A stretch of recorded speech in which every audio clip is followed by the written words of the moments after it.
Football star Cristiano Ronaldo, ప్రముఖ model జార్జినా Rodrigues ఎట్టకేలకు వివాహ బంధంతో ఒక్కటయ్యారు. దాదాపు 10 ఏళ్లకు పైగా రిలేషన్షిప్లో ఉన్న ఈ జంట అత్యంత నిరాడంబరంగా కొద్దిమంది అతిథుల సమక్షంలో పెళ్లి చేసుకున్నారు. అయితే వీరి వివాహానికి సంబంధించిన మ్యారేజీ సర్టిఫికేట్, ఆస్తుల ఒప్పందానికి సంబంధించిన పలు ఆసక్తికరమైన విషయాలు ఇప్పుడు బయటకు వచ్చాయి. వాటిపై ప్రపంచవ్యాప్తంగా చర్చ జరుగుతోంది. తాజాగా వెలువడిన నివేదికల ప్రకారం పెళ్లి తర్వాత కూడా రొనాల్డో, జార్జినా ఎవరి ఆస్తులు వారి నియంత్రణలోనే ఉండేలా ఒప్పందం చేసుకున్నారు. ఒకరి ఆస్తుల్లో మరొకరు జోక్యం చేసుకోకూడదనే కఠినమైన నిబంధనను పొందుపర్చారు.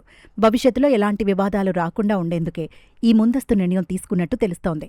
రొనాల్డో సంపాదన, వ్యాపారాలు, లగ్జరీ హోటల్స్, ఫుట్బాల్ కాంట్రాక్టుల ద్వారా వచ్చే ఆదాయంపై పూర్తి హక్కులు ఆయనకే ఉంటాయి.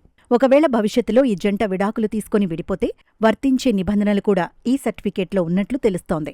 దీని ప్రకారం విడిపోతే రొనాల్డో ప్రతి నెల జార్జినాకు సుమారు ₹1,10,00,000 భరణం చెల్లించాలి. అలాగే మాడ్రిడ్లోని ప్రసిద్ధ లగ్జరీ మ్యాన్షన్ లా ఫిన్సా భవనంపై పూర్తిగా జార్జినాకే యాజమాన్య హక్కులు దక్కేలా 2వ క్లాజును చేర్చారు. ప్రస్తుతం ఆ భవనం మార్కెట్ విలువ సుమారు ₹53 కోట్ల పైగా ఉంటుందని సమాచారం.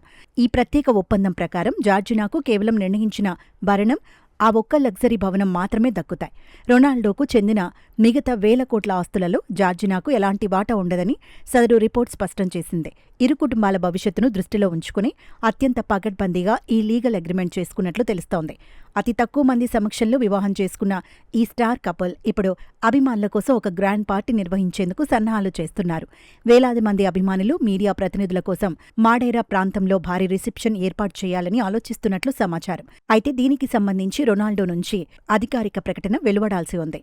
ఏది ఏమైనా వీరి వివాహం, ఆ తర్వాత విడిపోతే ఆస్తుల ఒప్పందానికి సంబంధించిన విషయాలు మాత్రం అందరినీ ఆశ్చర్యపరుస్తున్నాయి. ఒకటైన రోజే ఇలాంటి ఒప్పందాలు చేసుకోవడం ఏంటో అంటున్నారు సాధారణ జనాలు.